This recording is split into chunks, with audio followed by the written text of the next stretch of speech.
Welcome Welcome to Timeline Talks. to the Timeline Talks. Welcome, ladies and gentlemen, coming to you live in Technicolor from the beautiful Hollywood Hills, California. The show where the total retail price of their advice is $0.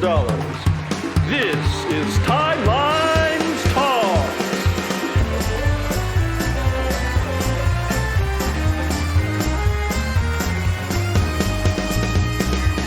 Featuring guest stars, Morph action figure collector, Kapla, It's Stars and Garden.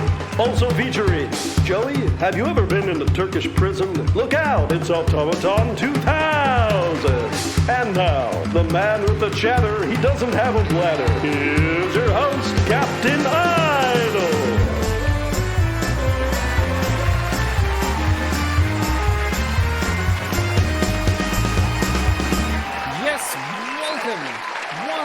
To Timeline's Talks, the premium exclusive #1 show for all things Star Trek Timeline. And I am joined, not by Stars Naughter, they couldn't make it this week, but I'm joined by a true sticky elder player as he is. It's Frank. Welcome, Frank. Hello. Once again. Hello, yes, one and all. I am playing the part of Stars and Garters tonight, and Automaton 2000. You are the Tuvix No hybrid. refunds. This is what would happen Yes. if Stars and Auto combined.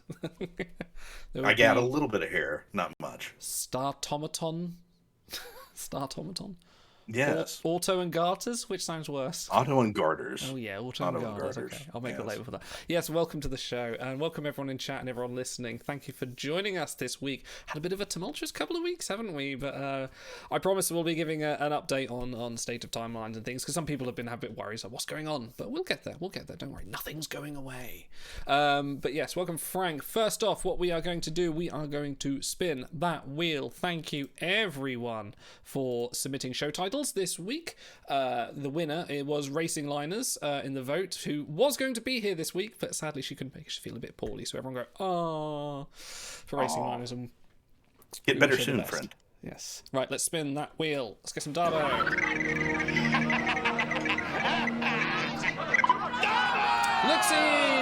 Luxie, get in touch and I will sort you out a subscription to the site, so congratulations to yourself. More congratulations going round. We've got a couple of weeks worth of events to catch up on, so congratulations to No Name Namer for winning the event and winning a 5/5 Ruon Tarka. Other notable names: AJ Warp 9/9. Appropriate. James T. Kirk, the first 13-hour Voyager. We'll come on to that later. Number 12. Asimov 13. Iknamar 14. Gazoo 21. Newtonian Balls 22. The Tahoe Sovereignty at 43. Bry number 44. Ranarian 48. Black Knight 49. And now for this week, Bry himself, not Brie, Bry, gonna get it right. 5/5 Hollow Data. What a crew to win, and what a crew event to win, with Brody at number 2, AJ Warp 9/4, Asimov 9, Iknama 11, Pahora 14, Brody again at number 19, this Cisco the Cream King himself at 20, Flash 23, Gandoza 28, and James T. Kirk, 13-hour Voyager Extraordinaire, number 40. How are your events the last couple of weeks, Frank? So 2 events ago, I believe I got Tryla Scott and then said bye. And then with Data, I think I ranked 150th. Okay, somewhere pretty in there. respectable. Or 155. I didn't get 3 copies, so whatever that cutoff is, I don't pay attention anymore. It's not the old ranking system you're used to and familiar with all these years. No, this is better. Well, you'll see a theme anytime that I, bemoan the old game or the history of the game. Believe me, as bad as things are now, we have it way better than it ever was. And you're going to be giving us a bit of a breakdown a bit later on. We'll talk about there where are the games breakdowns. come, because I think you are the most Cranky! Good man! Subscribe for 8 months. Absolutely fantastic. And I think Walt was it Low Cost Monkey? Someone was saying earlier they've now been subscribed for 10 months. So thank you everyone for subscribing. As you know, all our profits will go towards the next charity. So thank you very much. Yeah, we're going to be talking a little bit about that later. Yeah, sorry, my computer's beeping away. It does that every time that's triggered. It's the cranky alarm. Yes, it's the cranky alarm. Thank you, Cranky. Yes, we're going to be talking about that later.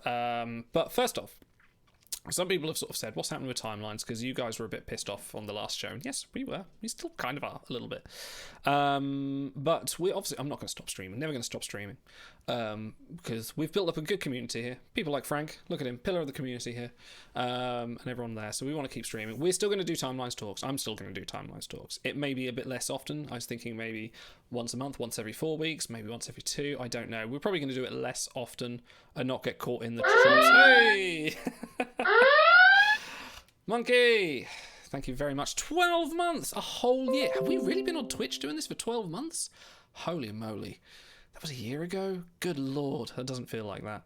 But yes, we are always going to carry on. We'll do more stuff like Timelines Talks Plays Game. I want to start a Star Trek show where we just sit and talk about Star Trek, like we do with the Chilled Out, but more on a Wednesday, more like a little bit formal, talk about latest news, things like that. And other things like that. So we are still coming up with some ideas. Obviously, Auto's not going to be here for a little while due to sort of the situation with him at the moment. But hopefully, by the time he sort of comes back around and we work out what we're going to be doing, we can sort something out. But thankfully, very gracious Frank has come and stepped in and been our invited guest this week to come and keep me company. Until I'm thrown out, exactly. Which could be in pure minutes. Stick around and see. All right. Let's talk about what we started with at the top of the show. Boss battles, the new system that's coming up into the game, has finally been shown off in the interim while we're off over the last couple of weeks, and it looks interesting with a but. I think Frank, what were your first thoughts on it? Interesting, but with a but. I think I want that on a tattoo. It's, long have the masses cried for a new game mode, a new event, something to do with my crew. And this certainly seems like an attempt at that. And yes, it does look like it's fleet or just ship battles turned up to 11, just with an incredibly hard AI and a buffed opponent, and that's about it. But you look a little deeper at the wonderful video that Phil McCracken gave us, great guy, by the way, you see that there's little bits and pieces in there that they've laid that could be expanded on and could further your game or the way you play or the way you like to enjoy and consume the content. Always consume by dilithium. So there's hope there. There's potential there. But I'm still waiting to see a more fleshed out version, or even, it's coming very soon. Like if they stick to their timeline that they say, it's going to be here very quickly. And I'm kind of worried that the videos that we've seen are not polished. And I don't want an unpolished turd delivered to my game yet again. Just a little bit of polish. Well, look back to what they did with the objective events video. Now that was a similar kind of state. We still had the big bug in the window when they were, they didn't have finished art until sort of much later. In the first test one was sort of unfinished. So I think they are sort of flying it loose. We were told hopefully by the end of this month it'll be coming out. So any minute now, probably mid-show it might come out. Who knows? But yeah, I know what you mean. There seem to be a few things you're looking at there. Kind of go, that doesn't look quite right. I mean, there was the big button on the screen said Fleet Battles Reset, wasn't there? And it's like, hope they don't leave that in. That would be awkward. Yeah, and obviously it's a test build. Nothing's final, but little things like me with my technical brain on from a professional environment, quote unquote, and I don't pretend to be professional anywhere but on TV. If I have a product that I'm testing and I'm getting ready to push out, it's fine to have some test elements in it, but I need it to be as close to the actual production model as possible. And I need to remove stuff that's not there for prime time. So things that you see in the video that Eagle Eye viewers have seen, traits like Firefighter, traits like Lord. Yeah, Lord sprung out to me. Not in the game anymore. 3-star Doc Brown from Star Trek 3 was Lord at some point, which was a little strange because he was just a rogue Klingon commander, but he was a Lord. When was that trait order when the first trait order when they removed like Brat and Lord and a load of other ones? That could have been years ago. So why is this? It's really weird that I saw that and I went, why is this in this copy? Is their test server still got the old traits? That's the problem I have, because that's how bugs and errors happen when you run on such old antiquated information or builds or something slips through the cracks, and we, the players, fortunately or unfortunately, for whatever it is, what it is, we are the beta testers of this game, and we've long accepted that. But it makes a lot more sense to just go ahead and get that stuff out of the way early. Use traits that are in the game, not traits that are meant. Like, who would even be a firefighter? I don't, like, maybe. There's got to be an episode someone's picked up a fire hydrant and put something out. I'm just trying to remember. It doesn't happen often. They usually just let the fires, the automatic suppression system, kick in, don't they? Yeah. Geordie might have been a firefighter. He's put out a few fires in engineering. I reckon any engineer would be a firefighter. Geordie was really good. He had gone to that day at firefighter school at the academy, where he ducks and rolls underneath the closing bay door as they cordon off that part of engineering. They slide down the several times. Yeah. But yeah. No, are we waiting the firefighter crew calendar now of the next generation? Can you imagine? Imagine Kirk in fireman's hat. Yeah. Or Picard. There are some people that definitely could. So just from that overview, hopeful. My expectations are tapered. If anything, being in this game for nearly 7 years has taught me is taper your expectations. And that way, when you are pleasantly surprised, it's genuine. And it's harder to get disappointed and then fed up, because the bar, if you set the bar kind of low, it just makes it easier. It's like a quote from The Simpsons: "Never expect anything, because then you'll never be disappointed." There's always a Simpson quote. There is always plenty more, especially if Garrick's in chat as well. You have a request, by the way, from where was it? From Low Cost Monkey. Can you get Frank to say the following phrase if you can find it? If you've seen it. Have a drink from my Disruptor Beam beer. I just realised what that is. When did you get that? Yes. Many years ago at one of the player meet and greets they had in Boston, where everyone from the company but Shan never was able to make it because she was always stuck on the West Coast. But they're all lovely people, but they get you drunk and they give you free beer koozies. Okay, Los Cosmetic. In a world where all seems lost, one man will host a Star Trek show to bring hope to a chosen few. This Friday on UPN, Star Trek Enterprise. Brilliant. Hey, if Fortune never makes it back, I've got my new voiceover guy, definitely. Oh, yeah. So, anyway, sort of moving on. So, yeah, there's been a few little things we noticed in that trailer. But, hello, Murray. Thank you, the monkey. So let's look at the first thing they sort of mentioned was we're going to have another currency.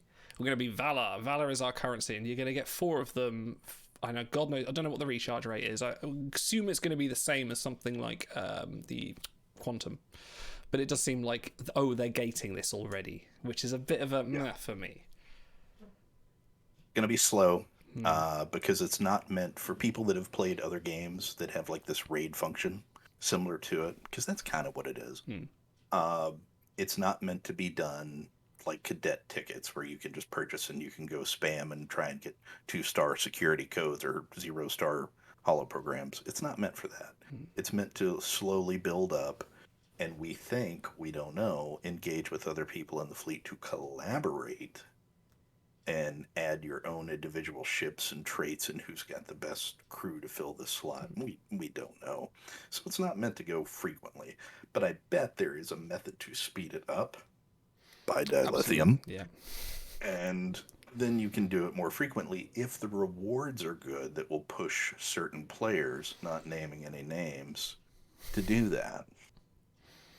Yeah, it does depend on those rewards. You know, when Quantum first came and they said you could exchange dilithium for Quantum, everyone kind of went, oh no, I'm not doing that. But I think a lot of us kind of settled on like that. Oh yeah, 90 dilithium with the monthly card or whatever. That's actually that's good. That's a nice little boost. So I'm sure maybe there'll be some sort of cost balance equation. It does depend on how, because it hasn't quite worked out, because they showed like the lowest difficulty rewards, and it was just like trainers and replicator rations and magnesite for whatever for your bridge. Why magnesite? Who knows? I would have thought deuterium might be better, neutronium, something like that. Maybe magnesite's a chemical element or something. Throw a dart on the VHS wall, because DB WRG, they just have a wall of VHS tapes. That's all they have. Throw a dart, pick out a random Star Trek VHS episode, put it in the player. VHS kids is what we had before DVDs. And watch a Star Trek episode, and they will name a made-up element or something that you could have called it better than something that sounds like my 13-year-old has a science project on it. What was the one in Avatar? Was that unobtainium? Was that the one? Yeah. Yeah. That I sort of watched that in film, so I just went, really? That's what they called it? Unobtainium? You can't get it. We want it. Got to obtain. Oh, okay, fine. Anyway, we digress. Namer! 2 months! Good man. Make my machine go this down. hurts every time this happens. Every time one of you subscribes again. Oh, yeah. What happened to your arm? Yes.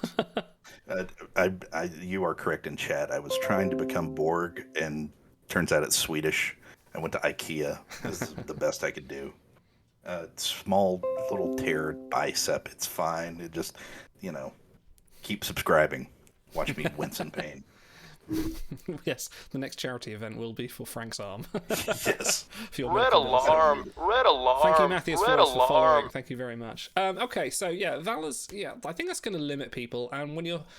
It's going to be interesting what fleets decide is going to be the first battle they go for, because if you're looking at this limited stock, are you going to say, right, let's go for the uber hard one, or are you going to say, we don't want to go for the easy one and then waste the Valor? I think it'd be like a discussion with the fleet to say, maybe we'll go for a middle one, see how we do, and then maybe...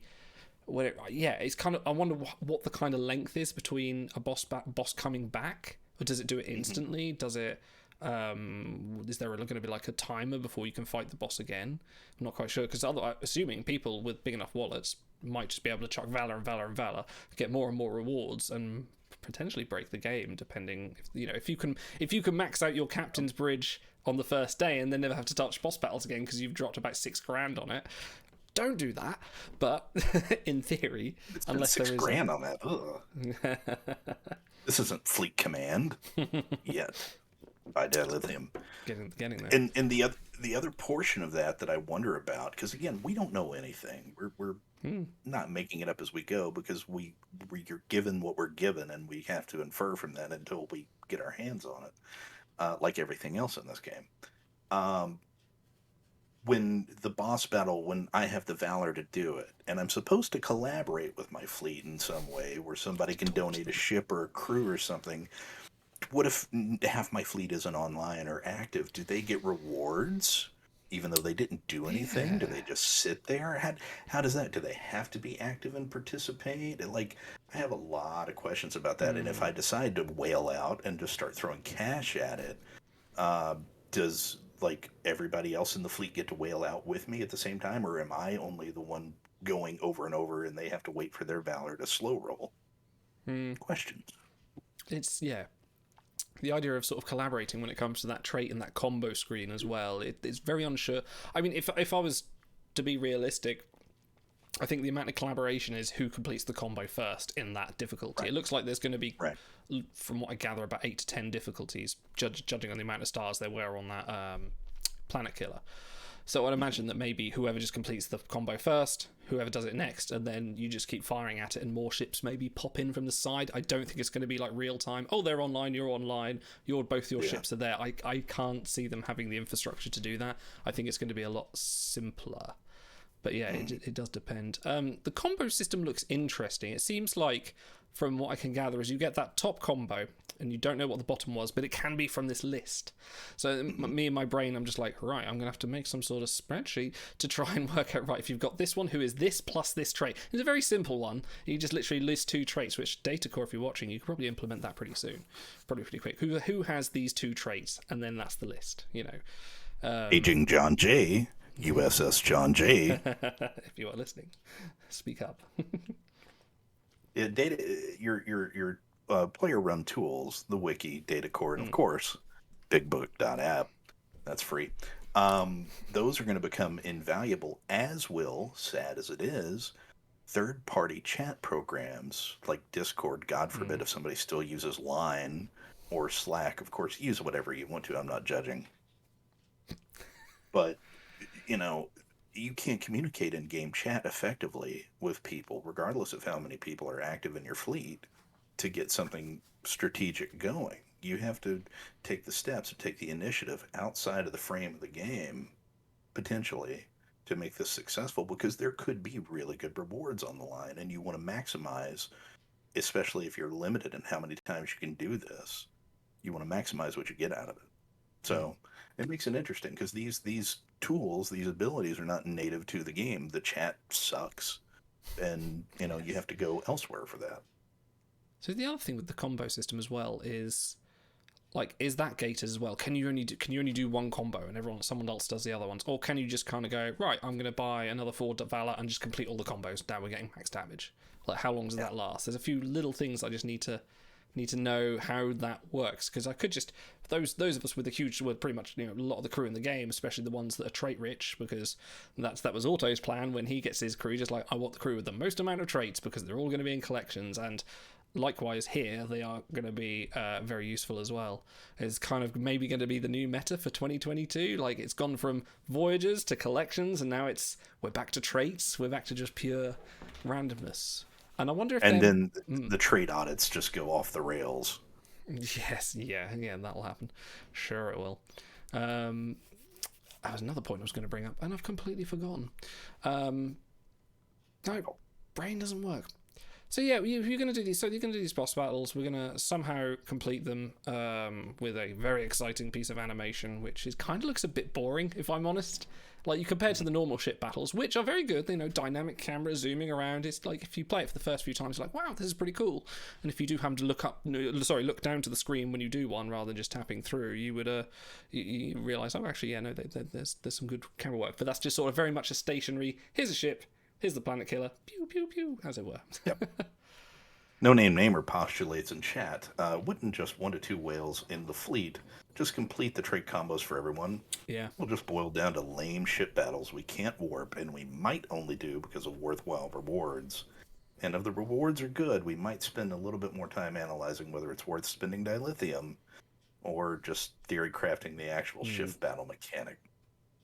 It's very possible. Yeah, you could come in like 2 days after you say, I've just done my dailies. Right, I've got some time to look at this new mechanic. Oh, everyone's done it. I'm just going to do skirmish, as it were, and get destroyed. But I think, yeah, like you say, Namer, it comes down to the rewards and how we spend them on the Captain's Bridge, which is the other new aspect to this, which is you get a bridge. I'm going to presume that the crew they put behind them are not going to be the crew you want to sit on the bridge, which is such a shame. I think they're very much going to be stock Kirk, Scotty, Sulu, Chekhov, all that, which would be a shame because I definitely want to put like Zindi Aquatic at the con, Ardra on the captain's chair, like something like that. It's like that iOS game, the other Star Trek game, where you can actually do that. You can put Legends on the bridge, so they have Legends. Yes, that's quite cool because they're all 3D animated as well. Yeah, yeah. And can you imagine a bridge full of like evolved Janeways? Just everything is evolved. I brought my Janeways, children. just lizards. Greatest parent ever. Yeah, and there seems to be some rewards in there. We spotted like things like antimatter boosts, which is actually quite first time we've ever seen that as like a superfluous reward outside of a trait match, which is going to be interesting. And other things that are related to ship boss battles, like being able to take a bit more damage, being able to do a bit more damage. And then there's also what I can only describe as another campaign bar at the bottom, where I assume that's where you're spending your points you spend. You get more accreditations on there, which they've said it looks like you can get new ships, maybe new crew, maybe new bridge crew, maybe, which might be another avenue of people going, oh, look, they've released, it's, they're not just releasing cards of the game now, maybe they're going to release more bridge crew you can put there. That's another avenue for, look, you can get that this week, which kind of does excite me a little bit. It would be, there's potential for the first time in this game. They haven't fully gone like other games in the world where they release stuff for money or effort that are cosmetic. They serve no purpose other than it's just a skin. And if they give you for free the original TOS era bridge with the TOS era bridge crew, but then you can earn for your own personal use with no buff to anything the Enterprise D from the Next Generation or the Defiant or Discovery, whatever, and you can earn that crew as a skin and put that there. That might motivate people because even though they are the only ones that will ever see it, they still might like it. And that could be a thought, or who knows, they could not even have gone that far in the planning, and it could just be, Maybe. I mean, they could do it in the campaign. This campaign features, this reward crew and also this bridge crew, which might be a bit like, okay. Because I can't see them doing 1,200 plus pieces of art for every crew in the game. They're going to spend, an hour doing Thomas Riker? No.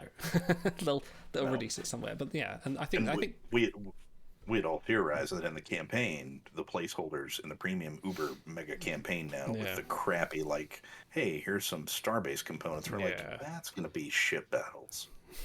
We hope. There's my brain just going, it's going to be campaign crates. Please be campaign crates. Oh, no. I don't get what I want, do I?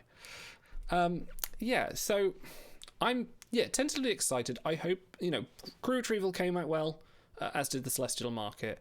Objective events have been a bit meh, but this new one, let's hope that kind of continues. I'm sure it will launch well. I just hope it has enough, because this is the big one. This is the big new feature. This isn't a mechanic. This is a new piece of gameplay, which is what everyone has been asking for since forever, since longer than I've been playing. Someone's been asking, we want something new in this to do, and this is it. And this, what Ben has said on the show before, it leverages crew depth with the traits. I reckon you're going to be unfreezing people for this. You're going to look for that rare super rare crew. You know what I mean? That super rare crew that you got back in 2018 that you never used again, that has got the Lord and Firefighter trait, that might be able to complete that combo because no one else has got it because they've not been playing as long. Lord Ben, if anybody at WRG, if you are listening, I want a Tuesday Pack crew that is a Lord Firefighter. I want you to figure out how to do that. Lord Firefighter. Who could be a Lord Firefighter? I imagine there'd be something from the original series. They'd have to travel back in time to King Arthur's time and grab a lord from a castle and then take him to 1967 where he becomes a firefighter. I don't know. I'm sure there's something like that. Okay, a question for you in chat. If you could have anyone on your bridge, and you, Frank, as well, if you could have anyone on your bridge, you've got the choice of everyone in the game, or anyone not quite in the game yet, who would you have sitting on your bridge for you to look at? Not just your normal 4-bridge crew in your profile, but this is this new bridge feature. What bridge would you have? Because they have said maybe there's going to be more bridge designs. What bridge would you have, and who would you have on it? Worth thinking of. Well, you have to start with the base of everything, so the bridge. Growing up as a kid watching the premiere of The Next Generation in 1987, you would think that I would pick the Enterprise D, as iconic as that bridge was, for 7 years and then one half of a movie. But I would actually go, shockingly, with the Enterprise E bridge, because that bridge is just sleek. It is good looking. We never get to see enough of it. No, we don't. And I it sounds cheesy to say, well, I'd want Picard, a real the First Contact or maybe End of Generations era Picard in the proper uniform, a real just Captain Picard card with nothing else, just straight bland Captain Picard, and stick him right there. It seems boring. I think we're also probably due a real good Captain Riker. Lower Decks may bring that to us. I don't know. We'll see. Oh yeah, I wonder where the right sits with there. Whether that Riker can be used as Lower Decks, and where you'd have to put it as Lower Decks, not film Riker, wouldn't it? I wonder where that would sit. Right. Hopefully and he's got to be unique. The rights for him have to be crazy because he's been in Next Generation. Yeah. He's been in DS9. He's been in Enterprise. He's now been in Lower Decks. He's been in 4 movies. Was he ever in Voyager? Yes, he was. He was in the Quinn episode. Yes. Yeah. Yes. You're talking about his ancestor, Thaddeus Riker. He's been in everything but the original series at this point. Yeah, really has. He hasn't been in Prodigy yet.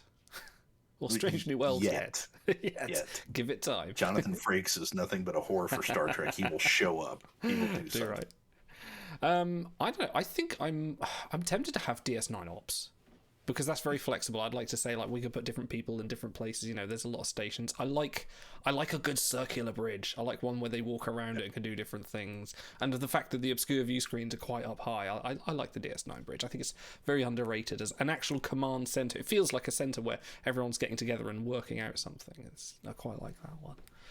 Only if, and I know they will never do any more sound clips, with the exception of the rare Wesley Crusher sound clip that just shows up. But just a sound clip, if you want to do DS9, of just ambient background noise, Odo, just being a grump, just a harumph, or yelling a chord, just something. Just you're sitting there playing your game on your phone, not paying attention, and you're quark. That's a nightmare if you leave the game on and fall asleep. Just wake up in the middle of the night. Oh, what was that? Odo's after me. Shit. Yeah. So yeah, I'm tentatively excited for boss battles. Kittens have just arrived. Yeah, I'm tentatively excited for boss battles. See what happens. Again, it just depends on how playable. If it's something I'm just going to go in and do once and then go, right, I'm not going to look at that for another month, like crew retrieval, it's going to be a bit like, no, okay, this is what your development's been. And interesting to see what they do next. Like, are we going to just keep getting gameplay featuring currency, gameplay featuring currency, gameplay featuring currency?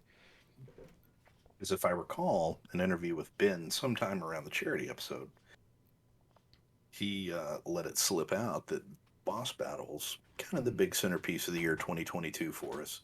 But then there's, like Steve Jobs used to say, there's one more thing, and it'll be at the end of the year. And it made it seem like it was like a new event type. But I'm not gonna do anything to put words in his mouth or say, well, that things have changed. You've heard it here first. You've heard it here first. Again, as we say with this game, the only thing that's ever consistent is the inconsistencies, and the best thing you can do is understand that this is a nearly 7-year-old game, and it doesn't matter in the space if you're talking AAA first party, big mega release, or just a little throwaway game on the App Store. A game to survive 7 years in this space, which is a cutthroat space, and it's still going, and it's adding things, is really rare. So it's awesome that it's happening, but I don't want them to overpromise and underdeliver. So if this is going to be the only thing this year, fine, but it better be really good. And to your point, not just another thing that I set it and forget it, and 3 weeks later I get a little 1 on that new icon on the screen, and I'm like, oh, okay, yay. Which actually, no, yeah, thinking about it, yeah, it's 2 currencies, isn't it? Because it's Valor and Magnesite. So the Quantum and ISM, they like to do things in 2s. So there's a lot of things to keep track of. I think we've waxed about that long enough. We'll see what happens. Hopefully it will launch soon. Who knows? We'll see. We're still waiting for the event to launch this week, but hey, it's another week. Never mind. We won't go. It's the end of the mega, and you never know. That's a perfect time to launch a new client. But there's a new client that has to come out and everything. I'm not holding my breath. It'll be mid-July. It's fine. If they want to tell us it's been delayed, I'm happy for them to, everyone's happy for a game to be delayed if it's going to work better. That's fine. But I appreciate they also probably have, we're going to make a lot of profit for this. We've told our shareholders, and maybe there's a bit of pressure there, but who knows? I don't know what tilting point are like. We can't speculate. So there's been a Portal update. We have had a very elusive Portal update that sort of came out of nowhere until Chan put a message up, and everyone saw it in crew retrieval went, hang on, I can retrieve Dreamwalker Chakotay. What's happened? Have my dreams been fulfilled at last? Crew in the game, hands down. Yeah. So crew retrieval, Portal update and elusive treasures both happened, which seems to be the current theme now. Elusive treasures and Portal updates happening at the same time. There was a bit of an art whoopsie with the elusive treasures.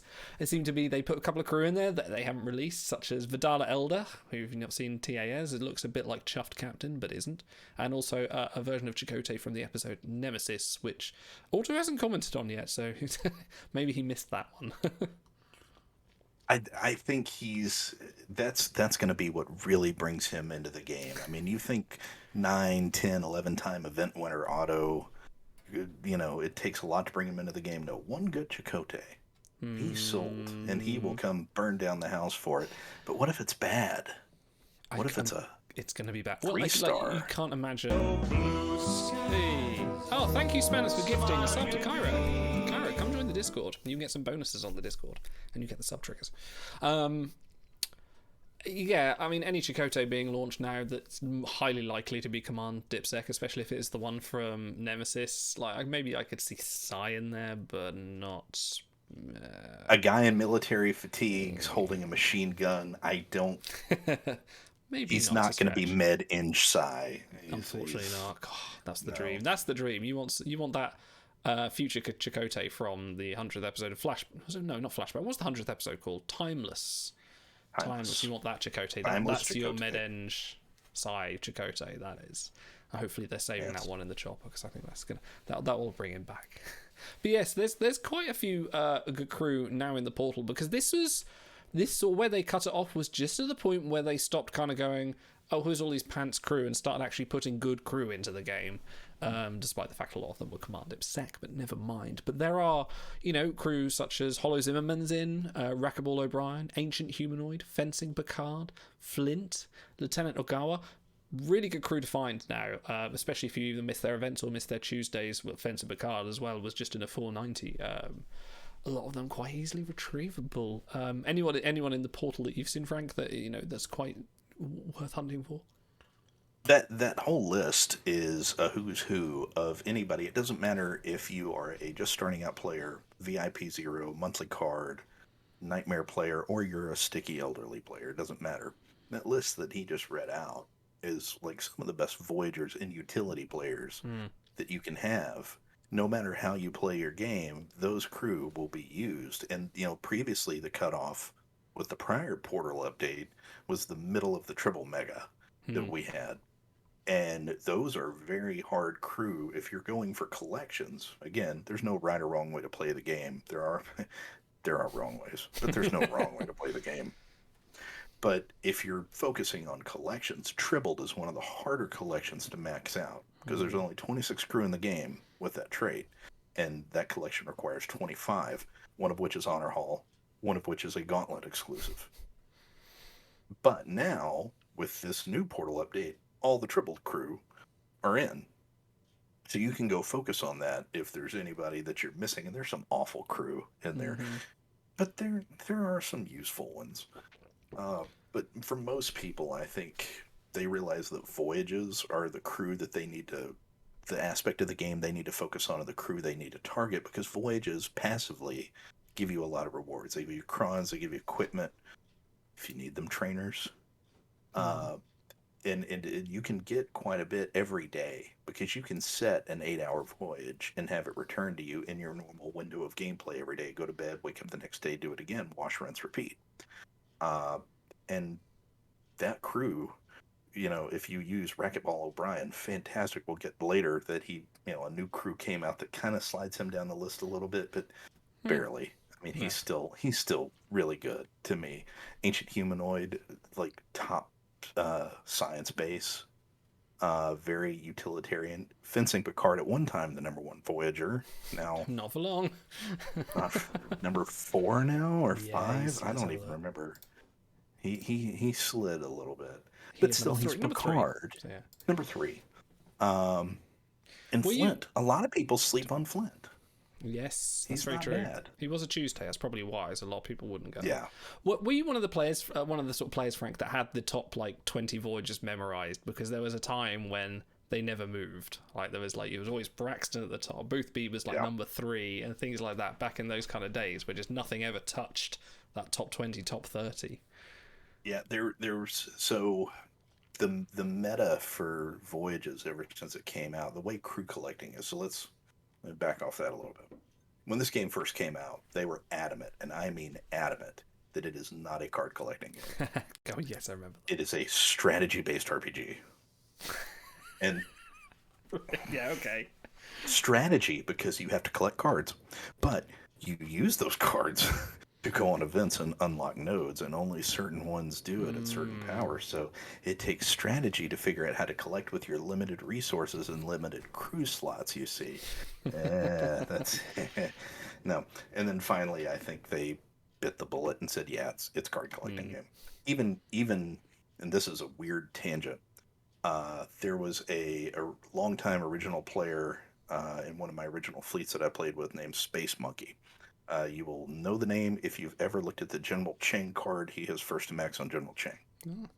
He actually got some friends together and they developed their own Star Trek game back in the day. Oh, wow. And it was truly like a card collecting game. Like they physically had cards made, like trading cards for their game. And they had it at PAX East and they were going to show it off and it's going to come out. And it lasted like 3 months and they ran into licensing issues, couldn't afford the license. They had to ditch it. It's an expensive license from what I've heard. He said incredibly.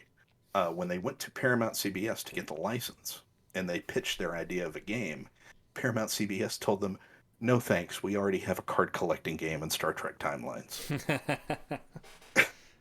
And they had to say, "Oh, but we're not a card collecting game." And CBS said, "Okay, yeah, sure, here's a license." Yeah, no, it's always been a card collecting game. So the Voyage meta when it came out was take your best voyages, and even back then people were not really duplicating cards, so there was no need to, unless it was like the coolest card that ever came out and you loved it and it was your favorite card. You just churned everything back into Honor or before Honor trainers and credits, whatever it was. But when Voyages were introduced, you wanted Lorian. Lorian was like a key player. When I first started started playing the game, it was definitely Lorian was on my list. I was like, oh yeah, he's been highly rated. Mama Cisco. Like these cards were the holy grails, and if you got them, you held on to them, you maxed them, and you'd even get another one because that will absolutely guarantee you an 8-hour voyage, because that's where the ceiling used to be. It was like 8.5 hours. And then it slowly became 9, and everybody started tracking on the forums, "Hey, do you think we can get 10 hours, hypothetically?" And the really smart brains, who some of which are in the chat right now, said, "Yeah, mathematically, if you break it down, you need this many skills, and you need these crew. These crew would hit it, theoretically." And it kind of went from there, but then the crew exploded, because at that time there was only 500 crew in the game, and now there's 1,214. And some of them you don't need, and some of them you could send 4 on a voyage. Yeah, funny how it's come. Speaking of, I'm going to skip ahead a little bit. Speaking of, nice segue. Look at that, you're learning.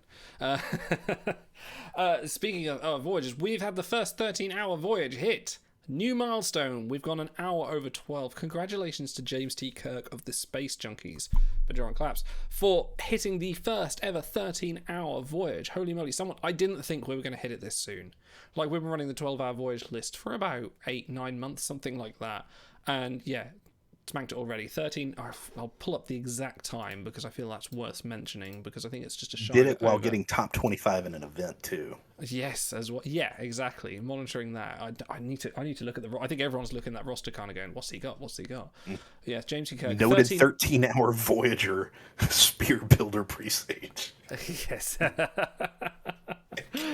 Well, you know, the very first Roy Kirk with the very first 12-hour Voyager had the Bashirs on it, so you know it's. Yeah, that's true. Noted 12-hour Voyagers, the Bashirs. It's very fickle, but James T. Kirk, 13 hours on the dot with the Sci-Eng voyage. It's absolutely fantastic, and like Cisco says, he's still searching for a 12-hour.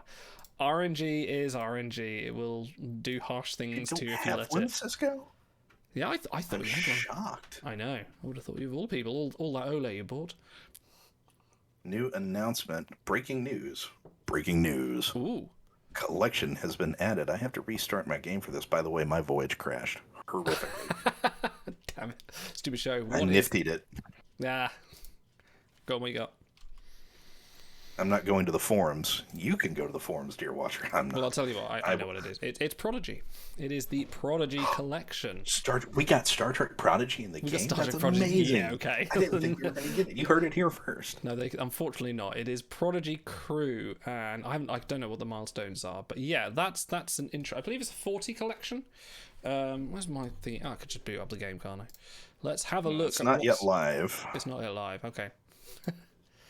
Maybe Well, at I'm least just it's not for guessing me. Let me have a look. So what was that announced on the forums, was it? Let's have a look. Sorry, this is very unprofessional, but... Cobalt says, Frank sounds exactly like my financial advisor, which isn't bad, but this stream sounds like someone should be telling me how my money is invested. Well, let me tell you how you invest your money. Take your money right now, buy dilithium. We'll tell you later the best place to buy it. It's on the show topic list. But trust me, with that dilithium, you can do so much. You want a 13-hour voyage, you can get a 14-hour voyage with enough dilithium. Timelines Talks does not endorse anything that Frank says as commercial advice. This is a parody. Yes. Let's have a look. Okay, it's not in the game yet, so yeah, but I think it's going to be Prodigy. So, but yes, but there are a lot of good Prodigies. Let me pick out a few that might be worth. Oh, hang on. Yes, there's been an art update as well. Okay. Trace Prodigy. Let's have a look. Using the Timelines Talks Hyper backend sheet, I can find Prodigy and let's have a look. Spreadsheets. Everyone loves spreadsheets. How many are there here? Where is it? Prodigy. So yeah, crew Professor Sato, Adira Tal, Ruon Taka is a Prodigy. Second Chance Laris, Little Boy Blue Wesley, Fury Cass, EDF Adira, who's in the campaign now. There's loads. That's actually loads of Prodigies. A lot of 2 and 3 stars. Your 4-star this week in the event we are playing. Oh yes. Which is Disorderly IG in this collection.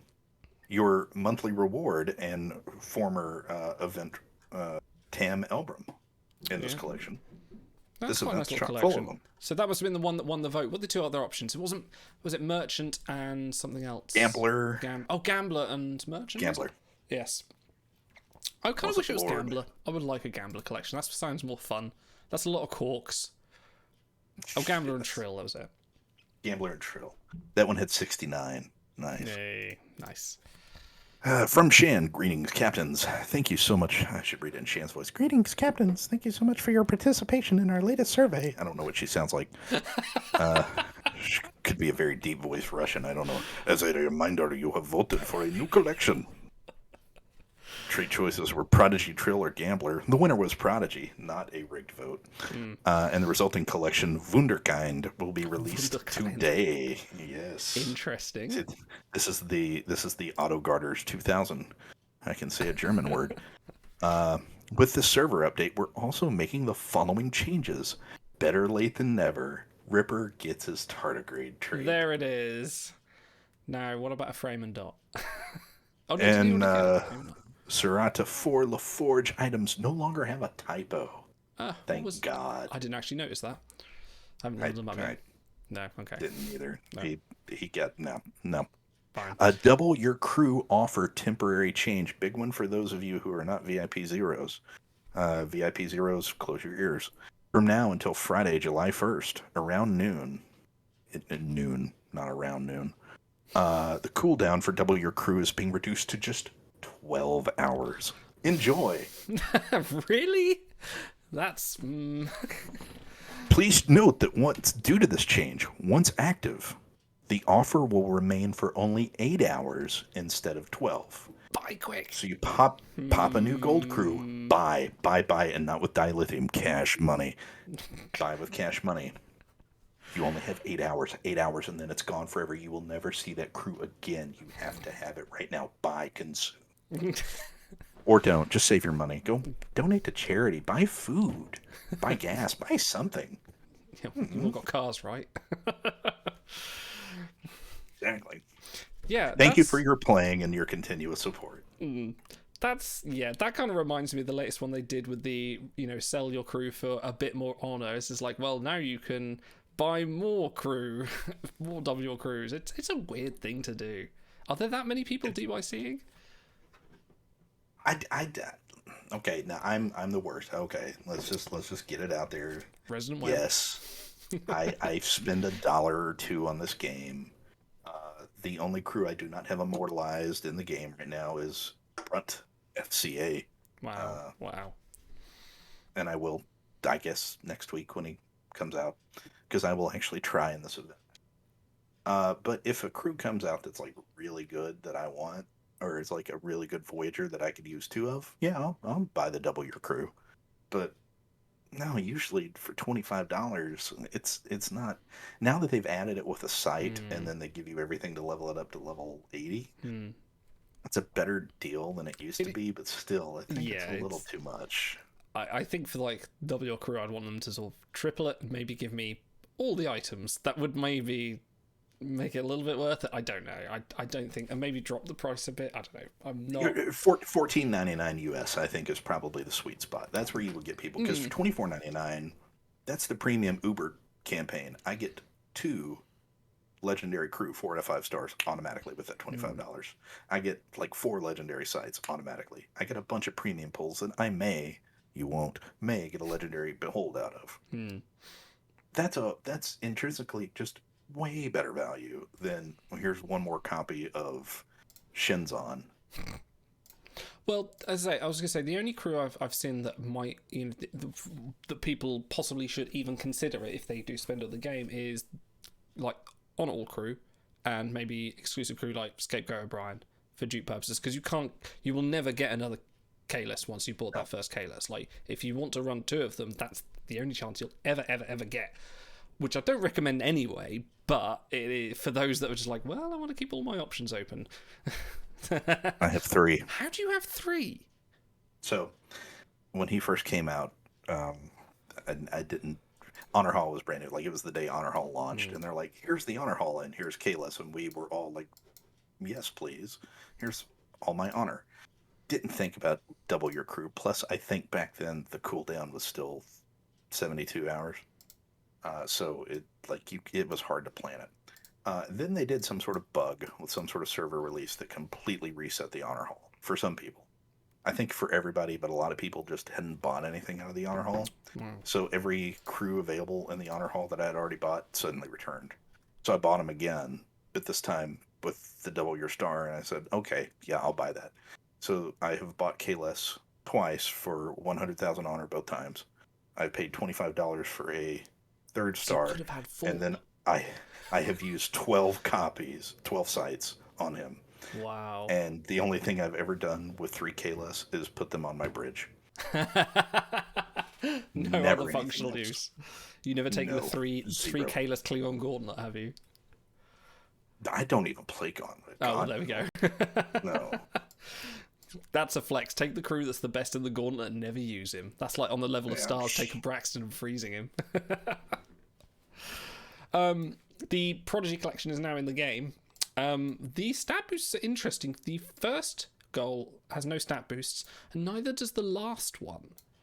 Only the 5, 10, and 20. So actually, you only need 20 crew to get the most out of it. The last milestone goal is a bit of dilithium and a premium portal, which is an odd move, if that was intentional It's or not. not even good. 72 dilithium. It's like missing something. They didn't proofread this. Probably missing a stat boost at the end there. I don't know. Very much so. But at 20, that's a reasonably easy collection. You could do that with super rares, I believe. Don't quote me on the maths on that, but there's more med, there's more psi, there's engineering, there's one of every base skill in there. That's a pretty nice little collection. Quite a bit of credits as well. You can complete the, as of right now, unless they change it, you can complete the 20 level with just the 1 star, 2 star, 3 star, and a handful of 4s that are all old or giveaways, or you don't even need to break into the 5s. That's amazing. Well, that's okay. That's generous, I think. That's It nice. is. But I think I kind of relate with Auto, who's expressed some concerns on this. Like, they released a collection, which they have done a couple of times now, and it's been like, for us sticky elder players, it's like, yeah, we've completed it and done. So, Also, breaking news to go with your incomplete, maybe questionable collection. Right now, live in the Cryostasis Vault, 2 new crew. what? And I just closed the game. Who have we got? Let's see who we have. We have, drum roll for Barge of the Dead Torres. Ooh, Legendary another Torres. crew. That soon. Security Engineer Dip. Interesting. I'm going to plug some numbers in here. In 2 collections. And she has interesting hair I assume that's fabulous hair. I would never tell a Klingon they have bad hair, especially a Klingon woman, because the move is generally a headbutt. We'll sail past that. And the other new crew, 4-star, Paul Mayweather. That's right, your favorite Mayweather and mine. Paul Mayweather. Paul Mayweather. Okay. Just what we wanted. Another Mayweather. Sorry, I'm just grabbing this art so I can get it up for you. This is two new Torres in the span of 6 weeks, 7 weeks, somewhere in there. Both with outstanding art. Both with outstanding stats. I love the Torres love that we're getting out of nowhere, because before this, they really weren't getting a whole lot. But this is interesting. That is a powerhouse crew. Those look like very good stats. These are. I'm now processing it. We'll get these up in just a second. Let me just get this ready. Hopefully this will turn up on the stream in a minute. We'll talk about Torres right now. So hopefully this will work. Let me flick to the main screen. We'll skip ahead. I've got too many windows open. Getting into chaos over here. You cannot see the dire situation we're in. Right, let's pop over to here, and will this work? For you, dear viewers and listeners, this is how we pivot for you. Breaking news. I need to get rid of the spin wheel. There we go. Right, hopefully it did not work with the image, so let me get rid of LaForge there and just replace him manually. But she's voyage number 4, which is shocking. Like, that's a really good crew. I had just made the joke that Picard's voyage 4 now? He is now. No. Right, how do I get... Hang on, I've got that one. There we go. Right, let's put Torres up here. There we go. That is some hair. That's a good Torres art. They love Torres, don't they? Mm-hmm. That is... I would compliment that with Determined Paris any day. So we're looking at... oh, actually, no, that is not Voyage 4 with the latest boosts. I'm still using the old boosts, so I don't know about that. Might be the same, might not. Who knows? Oh, actually, no, I know. Because there is an engineering and a DIT boost in the Prodigy collection. We have to read. So. Yes, she is the ranked reward. She should be... Which, interesting, is not a flashback. This is going to be a regular reward. So it's an... Yeah. Yeah, because you just... that's the... Like you said to me before the show, there might be another flashback less mega. Who knows? This was a later show topic, but we'll riff on it now. A lot of you elderly or semi-elderly players will remember we've been in this rhythm, call it. We have a mega, and at the end of the mega, we have flashback rerun, whichever. Couple of new events, flashback mega or flashback rerun into the new mega. Like we're driving in the same path. It's comfortable. Then with the last one, we said, hey, screw that. Here's a new event, but here's Lower Decks, new, shiny. And everybody said, yay, okay, we'll forgive that. This is looking like, they don't have anything up yet, but this is sure looking like another new event. We're not doing flashbacks or reruns. We're just going straight into more new content. Well, if they can. Because the reason, I remember back when they first introduced flashbacks, was they were saying we need a break from the pipeline, we're going to do returning crew, which was fine. Like in my eyes, it was like, oh, that's great. And for that was a great idea. Get some crew you don't need, or you can skip event if you've already got them. It's great. But yeah, this she looks like a really good crew. Sec-Eng Dip is a great skill combination. Voyage rank 4, she's got traits like this is. I want her. I need her. I want one. Only 2 collections now, but the potential for far more. As well, spiritual and maybe desperate's a big one, but I can see spiritual being one at some point, definitely. What's that? Oh, sorry, the eventual ship skill. human collection. I haven't seen a ship skill. Let me have a look here. This should be interesting. Boost accuracy by 6. Immediately deals 400 damage. Oh, okay. She's a boom. She's a boom. No prerequisites. Initializes at 6 seconds. Wow. Okay, that's pretty good. That's a want. Boss battle's coming up. You want to get yourself a boom? Or Spock and now her. It kind of makes you wonder. That's true.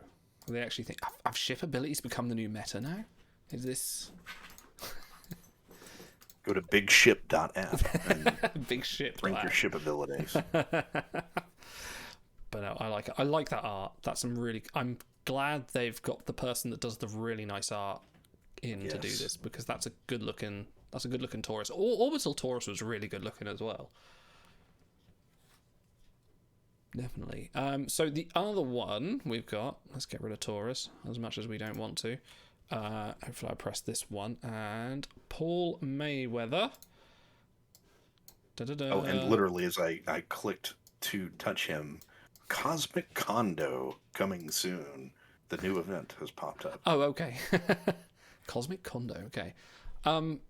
We have a tumultuous relationship with Mayweather's on this show, and this doesn't look to be anything special. He's resourceful. That huge monster of a collection. And what's the event type, Frank? Sorry, I haven't got the game up. It is a galaxy event. You're going to get 4 of them. That's an instant freeze and forget for resourceful if ever I've seen one. This was the Horizon episode, was it? This was when Mayweather went to go tell his brother what it's all about, and his brother sort of gave him a bit of a lecture. That you don't know what it's like, you and your comfy Starfleet ship. And I think it's the only episode where Mayweather gets an inch of content. Mayweather was an interesting Enterprise.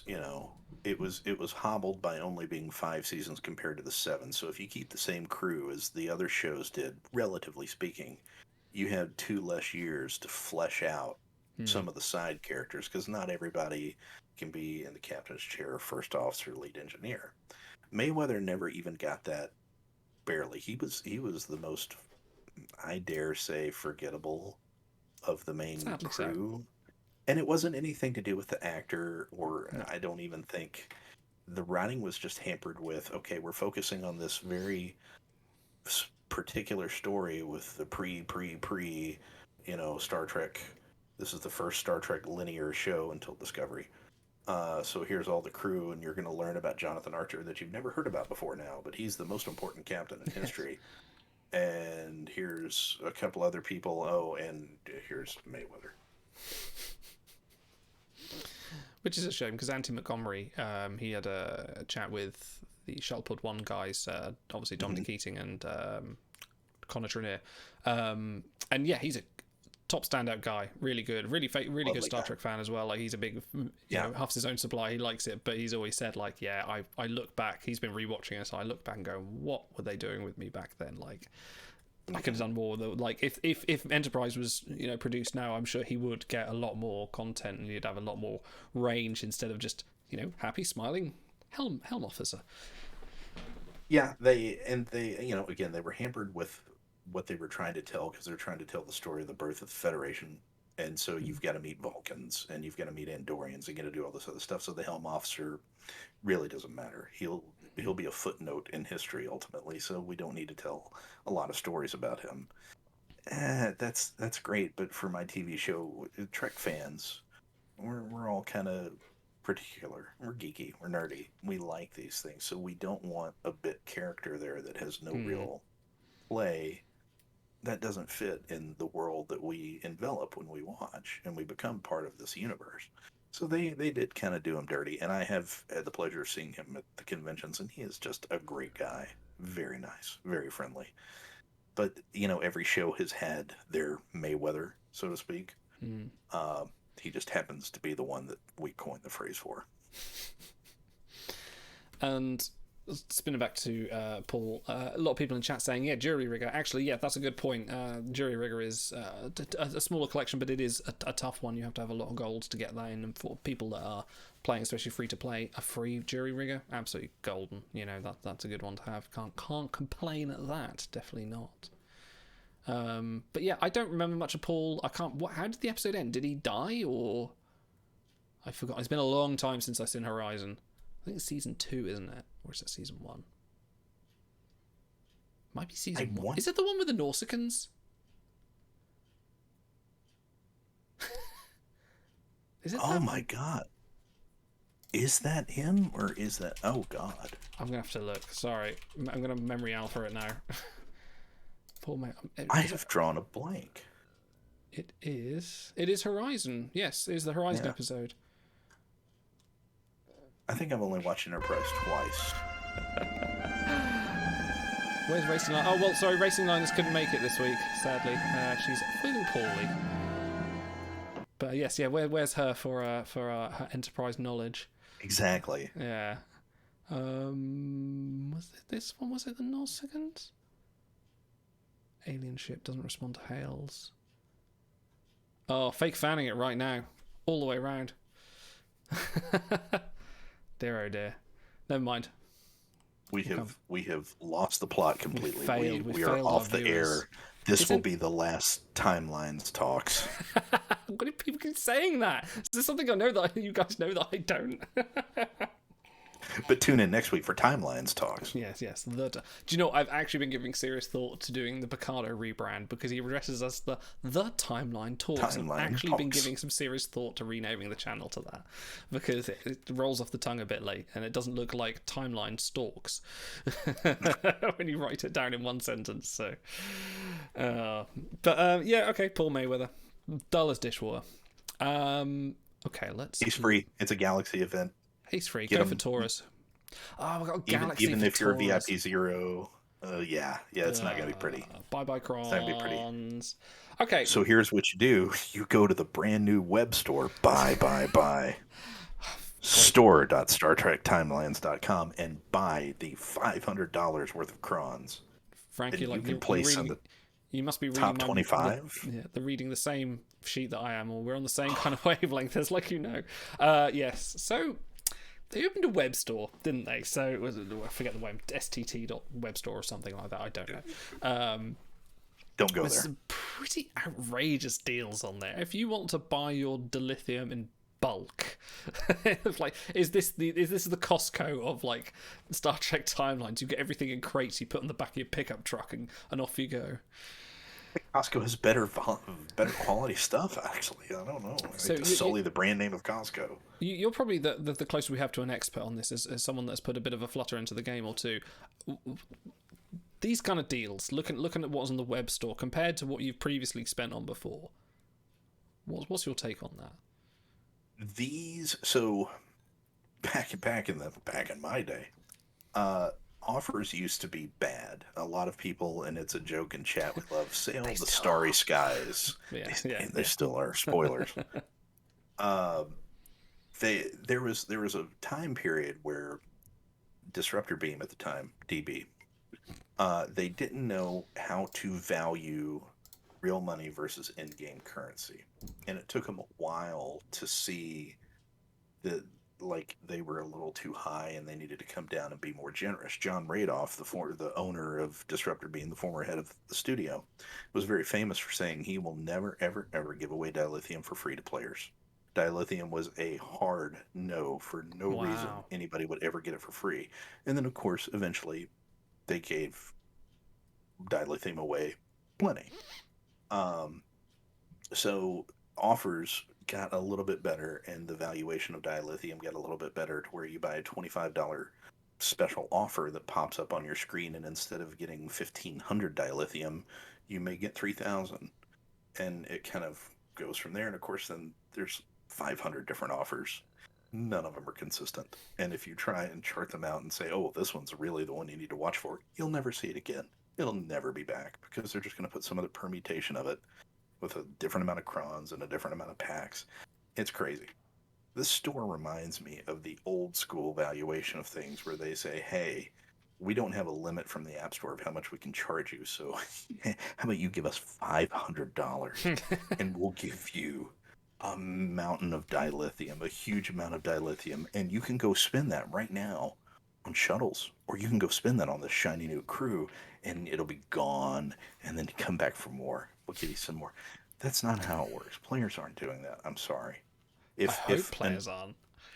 If a Saudi Arabian prince from Dubai showed up today and said, "You know what? This is a nice game. I want to collect all the crew today from scratch," and he just kept buying the $500 offers, you still can't collect all the crew. There's stuff that's locked away. There's stuff that you just... It takes time. It takes energy. It takes chronotime. Like, you're limited by time, physically in the real world and in the game. There's a hard barrier that you cannot escape. So there's really... The only people I can foresee that would buy this are the people that come up on a faction event and they say, "You know what? I'm tired of that Tahoe guy always finishing in first. I'm gonna show him what's for, and they go buy $500 worth of dilithium, but no, $500 worth of dilithium won't even let you finish third. That's not enough. Oh there are several thousands being spent at those top ranks. There's some outrageous stuff. There is some better deals depending on region. Walt says he managed to save £1.50 on the campaign track. There's a bit of it. There are some, and it just annoys me that we have to kind of go hunting for all these. Like, I know people like myself have used Amazon coins to get a better deal that way, because in the UK it's a very, sorry, my headphones just broke there. Because in the UK it's a very, very, very good deal. But and sort of looking at this and thinking, right, I've got to go there for this one. It's like, you do your shopping. You live about 3 or 4 different superstores around. You go, well, I know I can get the cheap pasta at that one, I can get the bread at that one, but you don't want to keep driving around. You just want to go one place and kind of get it all, don't you? Which really should be the in-app stores. But the thing that keeps rolling around in my head that we spoofed with Phil is that it's the 30% Apple Store cut. I think it's I can't remember how much it is on Google. It's slightly less, but each of these stores they go through has their cut, and they don't want to do that, so they open the web store, heavily advertise it. Go to the web store and you can pay slightly less, but we get more of a take, which I can't blame them. No one wants to pay someone, I can't blame. It's a smart business decision to put something out there that increases their revenue and makes sense, but I think they maybe could pass the savings on a little better. Because it's the philosophy that sort of Valve did back when Steam first started getting big. Steam being the game, for PC gamers is what you buy most of your games on.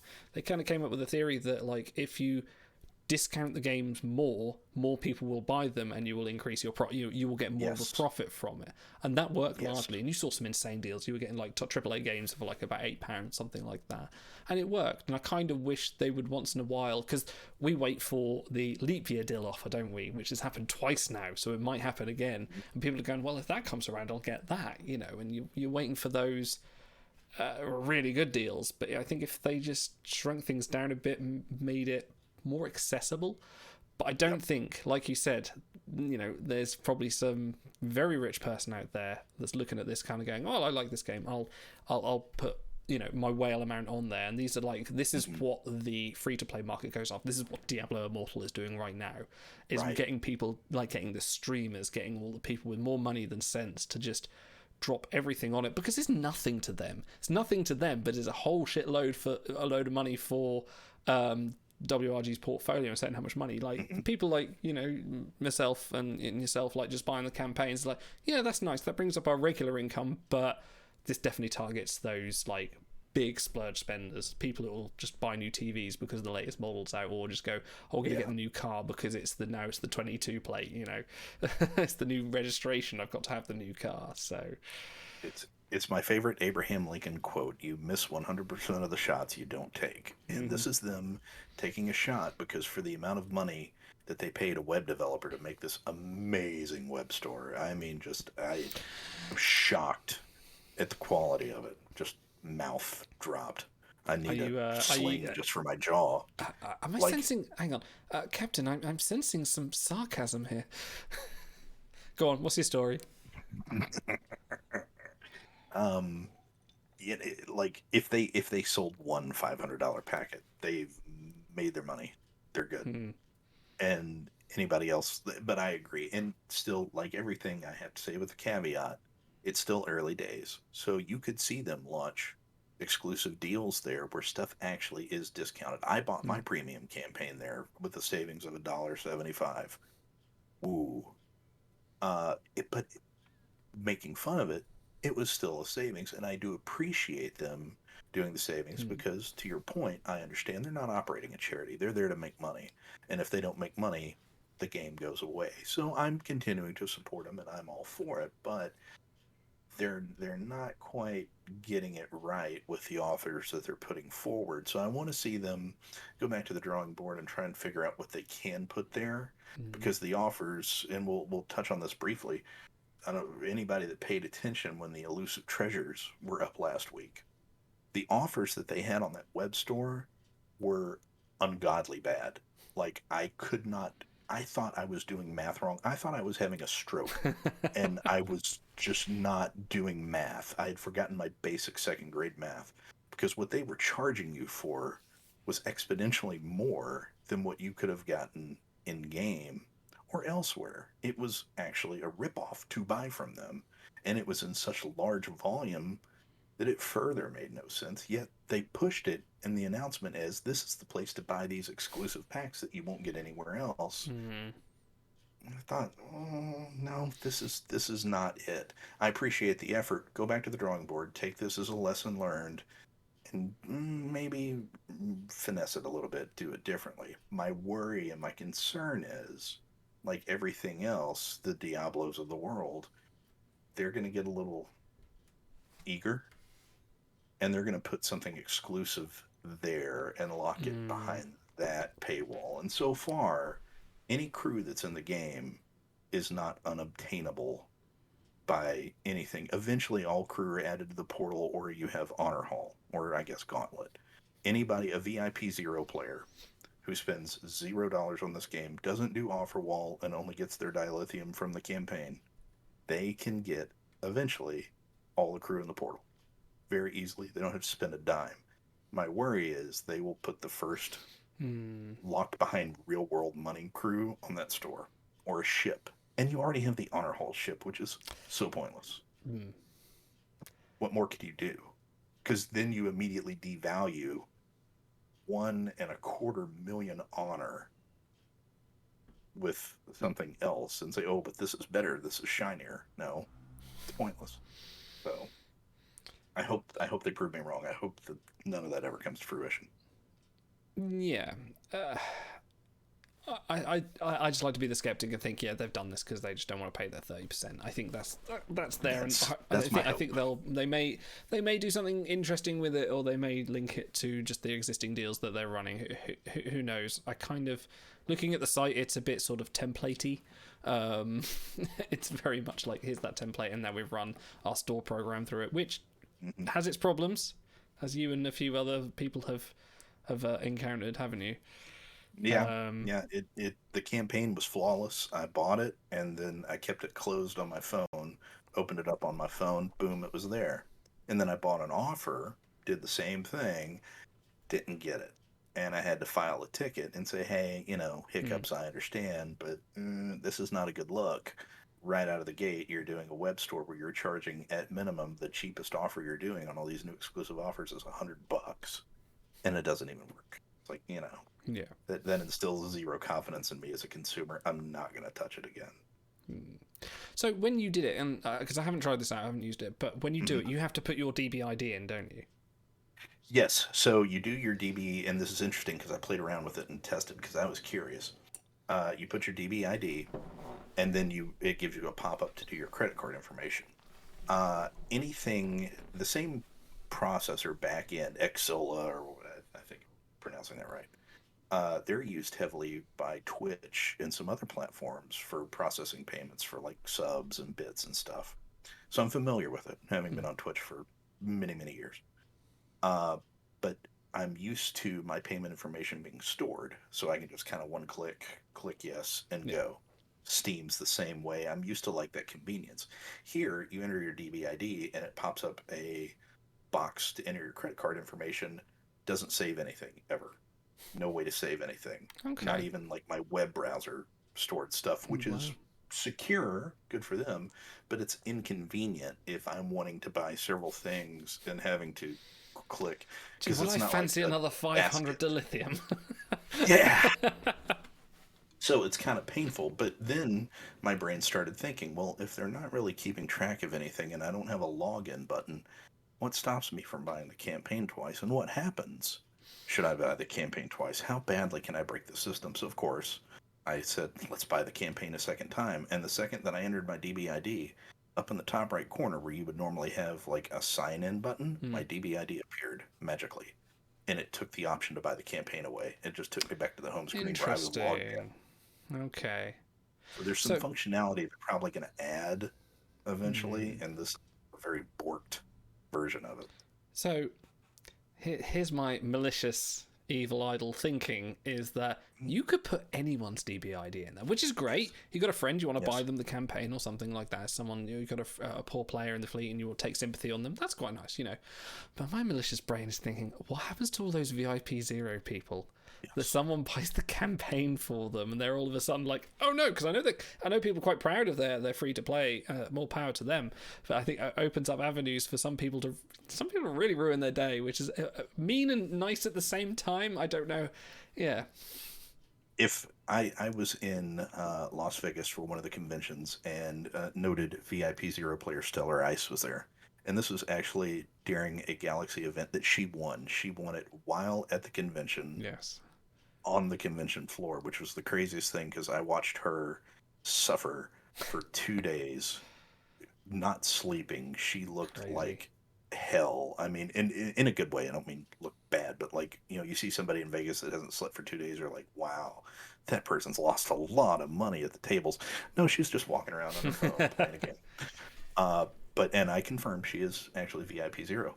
If I didn't like her, all I'd have to do is go buy her a bundle and send it to her. And how do you even refund that? Because she didn't buy it.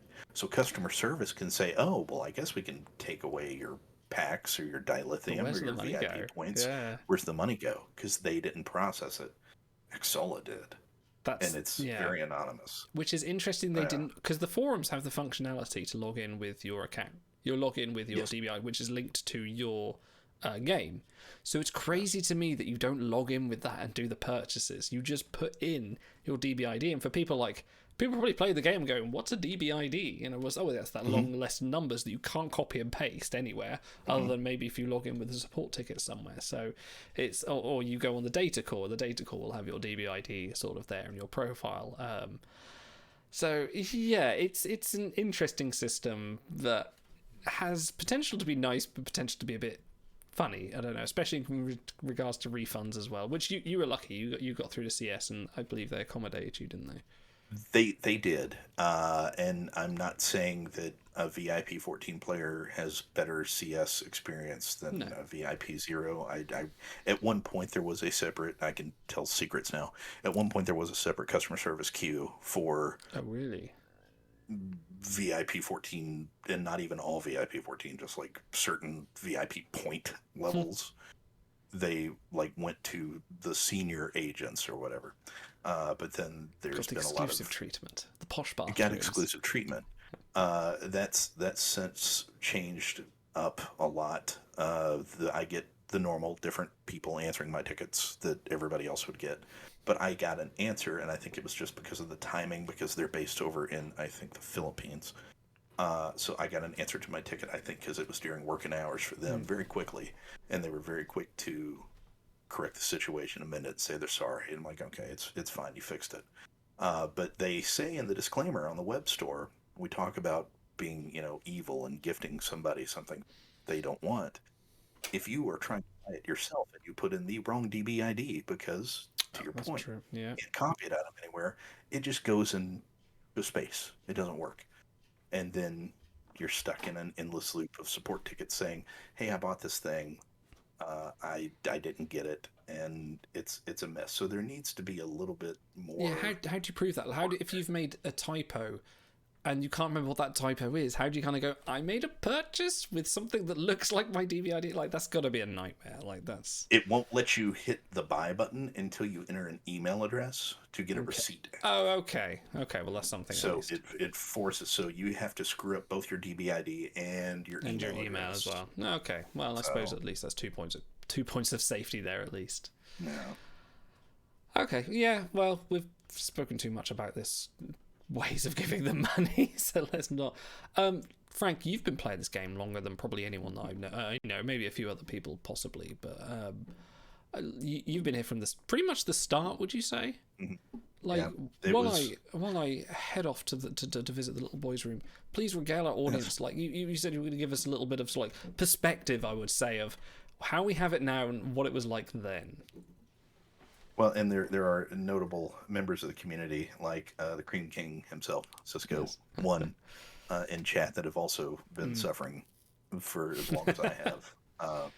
that can attest to a lot of this. So this game came out in January of 2016, and it had been in development for roughly around 2 years before that. John Radoff, the esteemed former mentioned owner of Disruptor Beam, who is, by the way, really short in real life, and I don't mean that demeaning to anybody who's short. Height is height, you can't control it.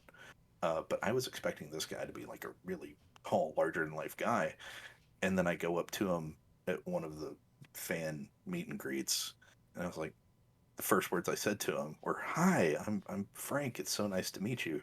And he looked up from his phone and goes, "Are you the guy that mailed me a letter about DB Do Better?" I said, "Yes." He goes, "Oh, cool. Nice to meet you." And he went back to his phone. I was just like, "You're really short." And then I turned around and left. That was my interaction with him. Um, so back, he'd been developing the game for like 2 years.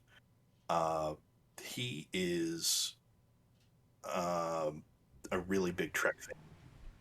With those elderly people, players in chat that are old enough to remember back in the day before we had the internet as we have it now, even before like America Online, we had BBSs. And BBSs were just like local dial-in computers where people in your local area, because it costs money, phone calls did, would link together, and it was all text-based, and you could do chat back and forth, or very basic file transfers, or games. He developed a Star Trek ripoff BBS game that I had actually played, and a few other people, and I'm like, hey, I remember that name. And so he was like actually a real Trek fan. This was not an example of a guy heading up a company saying, "How can I make money today? I know, let's go bleed all the Trek nerds for their money." He was actually a passionate Trek guy. So this was like a passion project for him. Uh, and they developed the game. They had the Game of Thrones game going at the same time. And Game of Thrones is very unique because, Game of Thrones was a series of books for many years, and that's all it was. And then it got picked up and optioned into a TV show and became like biggest TV show of all time. They got the rights to Game of Thrones based on the books, not on the TV show. So when the TV show like took over all the rights and it became one big mega corporation, they essentially lost the rights completely and they had to shut their game down. That's how that all went down. Um, and Star Trek was a little bit different because this was something that could live on forever. They had been developing the Game of Thrones game and the Star Trek game alongside each other for a couple of years, and the Game of Thrones game sucked. And I don't mean that from a gameplay standpoint, I mean that from a development standpoint. It was a web based game, it was a browser based game that you would play on like Facebook, that they then poorly turned into an app on your phone. Not a good experience. It did what it was supposed to. It was a basic mobile game from like 2014. High expectations now, I know. So there was a lot of hype for the Star Trek game. And originally, not a crew collecting game, strategy based RPG. There was a lot of hype around it to say, oh, we're going to put the crew in the game and you're going to send them off on missions and you're going to do ship battles and all this stuff. And it was interesting to see it coming along because there really weren't any Star Trek games in the mobile arena, at least at the time. And this came out and it was kind of underwhelming at first because they released it and it was a nightmare. There were so many bugs. The game crashed constantly. You could not build items to equip on your crew because items were unobtainable. uh, you had to get the item off Dabo if you wanted it. Oh my god. Yes, and that was the only way. There were items that would not drop despite whatever the pip rating was. You could not build the Ode to Spot for data, 2-star data. You could not complete 2-star data unless customer service would grant it for you. So people were having to do tickets to customer service Oh my word. asking for items. So it was a mess.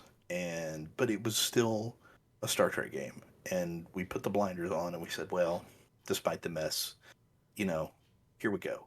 And it had a lot of intriguing fleet features because you could join a fleet for no reason. There were no squadrons, there were no events, but you could join a fleet. And everybody's like, okay, let's join a fleet. And fleets started becoming a thing, and you had these big, powerful fleets come in, and then fleets never did anything, and you could argue they still don't. Maybe they still do. Starbase. Mm. So, obviously, the big thing around the game, strategy-based RPG, was collecting crew, and the crew was sold in very limited amounts because there were no events in the beginning. I think events came, I think 4 months in, something like that. So the Arachne So, Janeway one was the first one, I think. blood. It came from the holodeck. Yeah. Blood and circuses, and then Wow. God, what was the other one? I forget the first three. And they were only faction events because galaxy events didn't even exist yet. And it was just a way to spend your money and your dilithium because it was like, okay, so you've collected these crew, and your best crew is like a level 80 or a level 90 if you're really lucky, because trainers were bottlenecked. You couldn't do anything. You had no crons. You had nothing. I was going to say, yeah. What was your painful. cron count back then? Like, 'cause now we're used to hoarding tens of thousands, but You didn't hoard. You used it, and then you waited for four to become available so you could go do a mission. oh, And you didn't have warp then it either, did you? warp had just been Oh, introduced, okay. but it was not. There were a lot of missions that you couldn't warp, and you wanted to get more credits by doing it manually. Hmm. So it was imbalanced. And back when you dismissed crew before there was honor or anything, you would get credits or you would get trainers. So people were buying crew to get credits, to buy crons, or using dilithium to buy crons to get Oh my trainers to gosh. level their crew. It was just a money sink. It was, the point of a game. Put your game hat company on for a second. You want engagement with your customer. You want these certain metrics. You want this customer to pick up the phone 8 times a day and check in with the game and play and come back because then you're going to hook them. And even if they're VIP zero, the fact that they're active in your game makes them, at the end of the day, a promoter and a positive customer. Back then, you played the game for 10 minutes and you were done. You didn't pick it back up to the next day because it was frustrating. So it took them a long time to actually come over that hump and get to a more picture of where we closer are today. So the early days of the game were rough. And compared to now, this is like a dream. This thing only crashes every so often, at the end of every event. And it's way better now. There's a lot of functionality that they should have improved on 6 years ago that they never have. There's a lot of things that they tried to implement 6 years ago that they never should have. And a lot of lessons that they should have learned 6 years ago that they never should have. They never did. Uh, and there's been a lot of turnover internally because obviously the game has changed hands to different studios, and the people who initially programmed the game, I don't think are around anymore. And you will hear a lot of people talk if you see on the forums or wherever. You hear the term spaghetti code. This thing is built on a house of straws, basically. This game was, I'm sure, the person who coded it initially, I'm sure, very nice guy, very awesome person, pays his taxes, doesn't kick puppies, whatever you want to say about him. But it's done in such a certain way that you can't add on to it now, or to add on to it is extremely painful. So, for people that wonder why things take so long to roll out, it's because it's probably buggy as hell and it barely works with what they're working with. It was still that way 6 years ago. Um, it's like it took them months. I see this in chat. It took months before, when you look at a crew and you hit the little informational button, it took many months before First to Max even showed up. For the first few months, we tracked First to Max on the forums, and it was an unofficial official spreadsheet where, at the time, I think it was Becca, who was in charge of it, that just had a thread up and said, "Hey, if you're the first person to max any of these crew, put it here." And people on the honor system would just say, "Oh, hey, I'm the first person who is maxed, 1 star Mayweather. Why, I don't know." And that's the Someone's got name to. in the list that they left. Someone's got to do it. It's got Yeah. to be somebody, and that's the list that they used. And we just kind of self-managed, and then eventually they fixed the back end system, and they said, "Oh, actually, we can pull some information, or we'll just make it up," and slapped it on from there. So there's a lot of stuff that they've had to figure out from the community that they said, "Oh, the community likes this. We should add this." Otherwise, it never would have been a thing. Yeah, funny. We liked being interacted with in the game. Who would have thought? Yes, I Like like being some sort of acknowledged. kudos. Yes, and they actually did when events happened. They would actually send out a email or a post on the forums, and they would congratulate everybody for a great event, and they would call out the winners, and they would say, "Hey, great job, this person, Rowden from Klingon Marauders, for winning," or whatever it was. And it was like nice because in our little community there was engagement with the studio, and the studio was acknowledging us as customers, as players, and that was fun. And now obviously they've probably got a lower head count, they don't have enough time to do that kind of stuff, and that's fine. That's why this podcast exists, where we can start off every couple of weeks and say, "Hey, congratulations to our event winners." Yeah. So oh, DB, yeah, they actually used to have their own show too. I They forgot did. that. I remember watching some of those. Yeah, they had their own Twitch channel, and they would come on and they would show gameplay aspects. They debuted Galaxy events there. They debuted Voyages. They debuted all kinds of stuff where they showed it off to you in advance. They had player testers, people in the community, just players, that were given a test build of the game and said, "Here's Gauntlet. Go play it. Go break it. See." And these people got to play We can't break Gauntlet it any more than it is. No, it was fun. There's just so many aspects that they interacted with and they used, and that's kind of gone by the wayside now, which is sad because I think that added a lot to the community, and it probably benefited the game. It definitely does. I think all developers should have some sort of once a week sort of catch up with the, I know a couple of games I really like. Deep Rock Galactic, they have weekly streams, so they talk to people in chat and they play the game. And I know Star Trek Online, the other notable big Star Trek game, they do, I think it's a monthly or bi-weekly podcast talking about things in the game and their process and things like that. I appreciate they are studios with bigger budgets, but yeah, I mean, we do this once a week for free. You know, just come start a Twitch, sit and chat. Even if you're not talking about anything, people want to know what's happening behind the scenes, or what people are like and what they're into. Like finding that connection. You know, everyone loves a personality based head of a studio. You know, that's why when people like Tim Cook and Elon Musk are so popular, because they're such eccentrics. People love having a something to note with, a person to note with, as giving it identity rather than take our dilithium, please. Yes. The best characters are the real person turned up to 11. And that's all I want to see. Is I just want to see a little bit of a character, a little bit of something, anything, instead of just, "Hey, Shan here with the latest event notes or the latest apology or the latest ban," whatever it is. And they've certainly, like, for better or for worse, I think for worse, they've gone from having several faces of the company or the brand or, you know, the game, to where Shan's the head of, you know, the forums and customer service or whatever. But then you've got your product owner and you got your developer, you got your artist, and they'll come talk to you. Back when Martok, 23rd Century Martok came out with his original artwork, it was so bad, the revolt, because everybody said, "This is the shit." Sorry. The artist came on the forums and was like, "Hey, sorry you all hate the art. Let me tell you about my method here," what I was thinking. Wow, I didn't know that. Yeah. And now they've, like, hidden behind Shan. Everything goes through Shan. Yeah. And unless Ben shows up here, that's it. Which is such a shame. Yeah.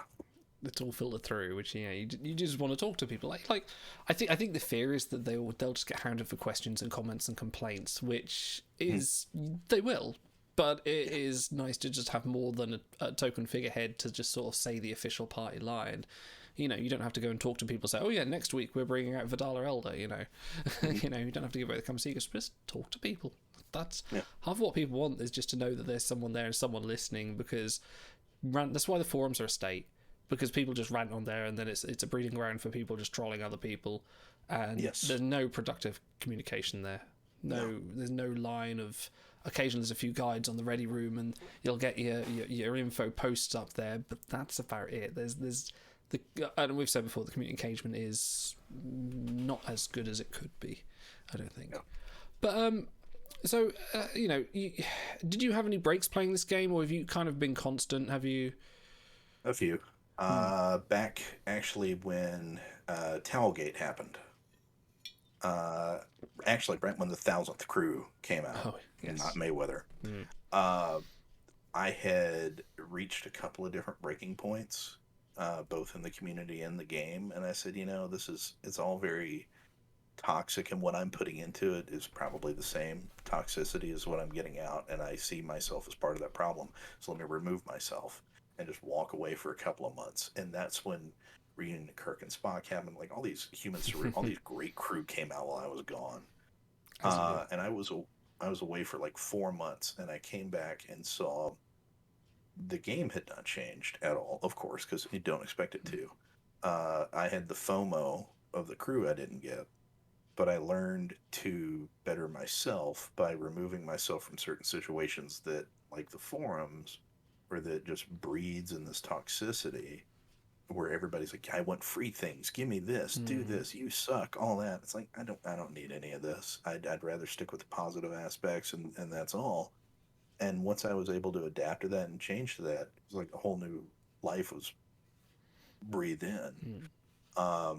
And around before that, there's like, I think I missed, I had knee surgery and I missed one day that I didn't log in back when you logged in every day. And then there was something else. But I missed one day for one thing, and otherwise it was like I made it every day. I had to make sure it was there every day for the fleets or for the whatever. And I stepped back, and that's when I took that big break and said, well, that was pointless. And the thing that breathed the most life back into me was the invention of Nightmare Mode. Nightmare Mode became fun. And I love it. I re-roll a new Nightmare account about every 6 weeks. Oh, wow. And start over because I say I can do better. Oh, you're actually challenging yourself with it. Oh yeah, yeah. And it's fun. That's the most fun I have. My main account, like literally, I log in, buy whatever new character's out, buy it. Okay, great, thanks. Close it. My VIP Zero account haven't touched in probably a year. My other old account that was the real me before it got bugged out and it sat stale for 2 years. I try and log into that every day, but I don't. Nightmare account, I'm on 5 times a day. That's awesome. Easy. I think that's we laugh about it, kudos for Genos for inventing it, but yes.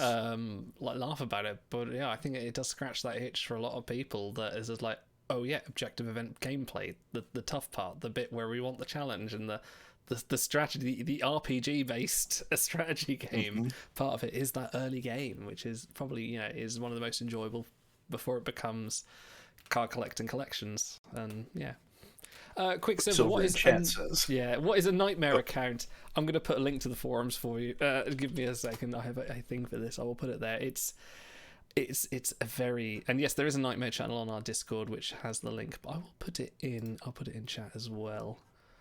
The most painful way you can imagine playing this game is not. It's even worse. Let me go to the phone. But it's fun. It is fun. Absolutely. You install a new account. You open a new account, and you only do one level of crew at a time. You don't hold on to anybody else. Yeah. Airlock everybody else. It doesn't matter. They're giving away a free pike this month. Airlock. Gone. Yeah. Oh, you're honor. doing the harder one. I'm doing that. I've learned. Originally I wasn't, but now I've learned the ways. There you go, Quicksilver. I've put the link in there to what Nightmare Road is. Have a read. You're either in shock or awe. And then, for what I've discovered like this last year, people have kind of gone, oh, I'll try it, and then kind of gone, actually, this is quite good. It makes you appreciate, because again, the game, not card collecting, strategy based RPG. It's the rare portion of the game where you actually get to have it as a strategy based RPG, because you have to say, what nodes can I clear with only 1-star crew, and then what's my hard stopping point? Okay, I've reached that. Now I can go to 2-star crew. How far can I get? And then you just keep going, and you see what's really good in the game. I played with 1-star crew for ages. You actually get up to episode 10 with 1-star crew. You can get all the way up there. But the best part is when you finish your 1-stars and you get those 2-star crew, and they feel so powerful. There's like you're like, wow, we got 3 skills on some of these, and good lord, they've doubled the stats. Like I can now reliably get a 2-hour voyage. Like it feels kind of good. Like to kind of look at Nurse Kess and go, wow, what a powerhouse. But yeah, I wouldn't. I've done it once. I've completed Nightmare once. Got to the blues, and I'm mostly for time. I'm not touching it again, but I know you yourself and I know Genos have run several I think he's on his 3rd version now. So, oh no, he's doing a purples only version now. So he's not taking any golds, which is interesting. I want to see some feedback. Are you doing that as well? That's where I'm going. Yep. Fantastic. So there will be all golds are airlocked, 550 honor. Doesn't matter how free they are, how good they are. Does not matter. Only purples. Amazing. Which those, I don't know whether getting the campaign for that would be worth it or not. I'm not sure, because you get your purple sites, but that might be considered cheating for Nightmare, maybe. I don't know. Who knows?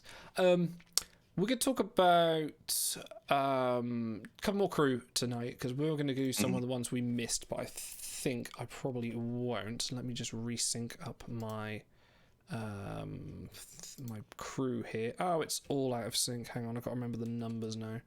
That's the one. Let's talk about...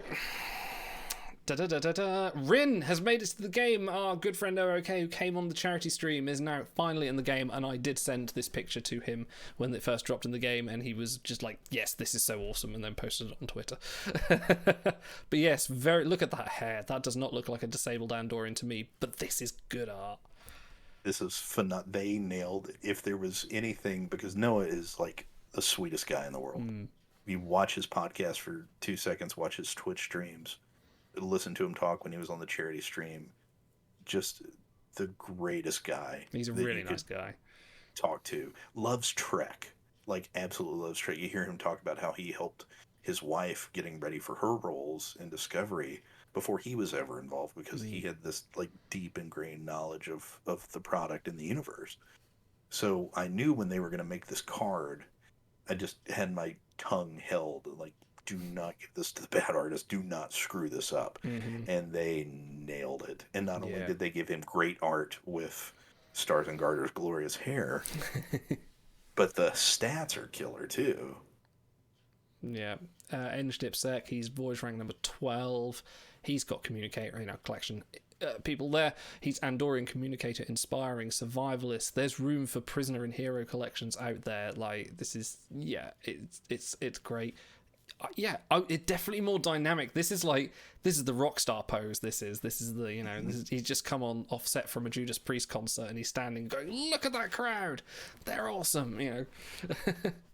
He's not a bland. You can see bland crew that come out on Tuesdays that happen a lot. And you go, oh, well, I mean, yeah, it's a great Voyager, it's a great thing, whatever. This is something that I think a lot of players can connect to, because he's got so much utility. He's the number 2 engineer crew in the game, behind Mega Event Giveaway Ruafo, that is like, that a long time he's held on to that crown, too. I've expected WRG to release a top engineering for a long time. They haven't done it. Don't know what that is. But great voyage. So he'll make your shuttles for you. He'll make most of your voyages. He will line up with seats. He will get animator bonuses. And if not, who cares? Because he's fantastic. Put him on anyway. His artwork's great. And to the host's point, he's got traits that whenever we have an event that is, use Tam Elbrum and anybody with Survivalist, anybody with Prisoner, you're like, hey, boom, this guy immediately goes on the first shuttle that goes out. So don't do Tuesday packs. Tuesday packs are for dummies like me. But if you are going to use a Tuesday pack, this is a good one to go after if you're willing to chase the other crew in the pack. Yeah, not great. So I spent 15. I set myself a limit. I said, because I want to use my dilithium for other things, but I thought, you know what, I really want Rin because of the context, and I did 15 packs and I didn't get him. I did get an Admiral Mark Jameson. but which was quite nice. But I unfortunately I didn't get Rin, so I've resolved myself for waiting till he's in the portal, and I think I am definitely going to make him a priority for retrieval, because that's, even if say in a year's time he drops, it's still an elusive enough skill set with enough utility. Number 2 Eng base is going to get work in any amount of faction events, especially with that trait set. That's he's good. He's good. And it'll be a good year before he's in the portal. Yeah.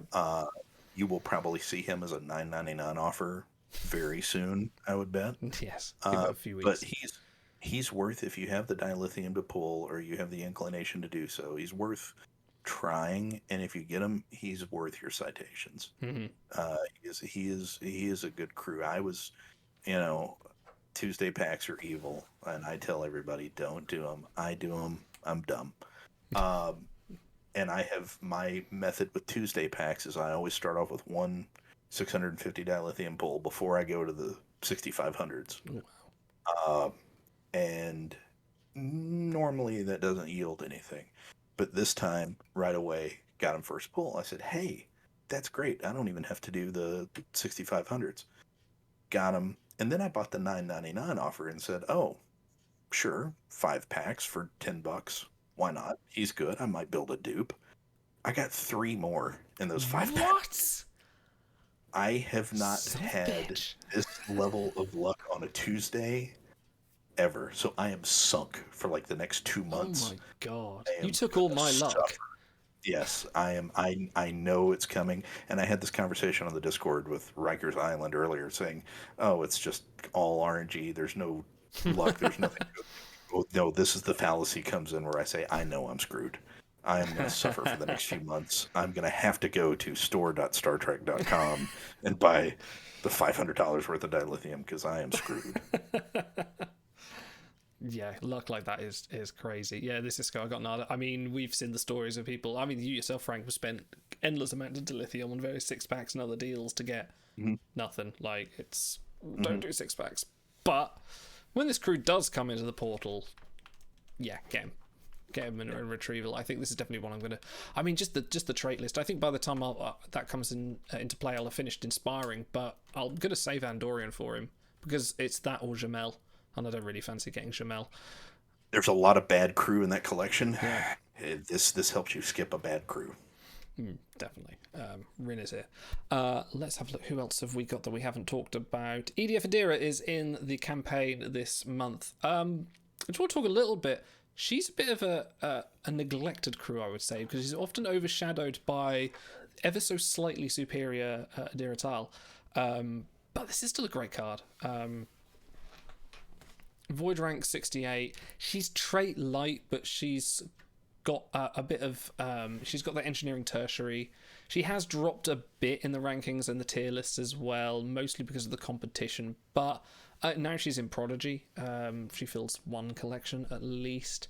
It's not a bad one, and it's a crew now in the portal that just about anybody can have, from her Mard event when she debuted, and everybody said that's not her name or their name. God, pronouns pal. Yep, I do the same all the time. It's amazing to see the longevity of this crew, because a lot of times, as we've seen, crew that start off really high, there's only one place for them to go, and that's down. And this crew did debut pretty well and was immediately underseeded with a superior version of it. Still highly usable. I use this card all the time on voyages and everything else. This is not one that I personally would think I would use, but I've found through great sources like Datacore and BigBook.app, that's free, that this is a useful crew for anybody. So it doesn't matter what roster you have, if you have everybody in the game literally, or you just have a very finite roster. This is a very good crew to use, especially if you can get a copy of them for free. Obviously, right now you have to pay $10 to get 4-5 in the campaign. If you are a paying customer, this is a great crew to get. So I think this is mostly ancillary because we're now not really so looking at the campaign crew anymore, but we're more looking at let me just find it, the new hotness, the new exclusive crew, which is the one you're putting out the big money for, which is temporarily detained Jet Reno, which, God, that's a mouthful. Why not just detained Jet Reno? She was everyone in the show is temporarily detained. They're not there for the extent of the series, are they? But Sassy Jet Reno, Yeah. Licorice Jet Reno, anything. Licorice Reno sounds like a drink. Give me a bottle of Licorice Reno, please. But this is the superior one. This is the one that, you know, if you're already looking at getting the Uber campaign, then yeah, this is the advantage. Reno's really good. Again, Eng Dipsai, but with a bevy of traits. Like all those are good traits. 4 or 5. She's got something else about her as well that I've completely neglected to mention, and I've completely forgotten as well. You carry on, Frank. Come on, you got to be the filler now. Well, a good Voyage rank debuting at 45, fully boosted, and again, one thing for everybody to keep in mind when we talk Voyage ranks available at BigBook.app, half, if not more, of those are all Command DipSec. Throw them out the window, because if you've got one, you've got them all. Then it barrels down to who's really good. So really, when we say Voyage rank 45, it's really like Voyage rank 25. And you took a look at her triplet, like she's the top of that rating as well. Like she overshadows. Let me just find her. All sorts of traits. Only in 4 collections now, which is like the hallmark of what I consider to be a great crew when they are in 4 collections, with more potentially coming. But you need a good jerry-rigger. This is a good jerry-rigger. If you look at it like a skill set, she's like number 3 for the triplet, but the only people who are above her are Hollow Data and Hollow Zim, who you can now retrieve. But with an Eng primary, Emery Erickson or Leia Brahms or Tanajal, like, yeah, that will stand up. She'll get stuff done for you, and she's got, you know, a top 10 base rank for engineering, which is like we were just talking about that. She's now just overshadowed by Rin, things like that. We'll get more Reno variants as well, I'm sure of it. Like, there'll be event prisoner collection. Yeah, sure, why not?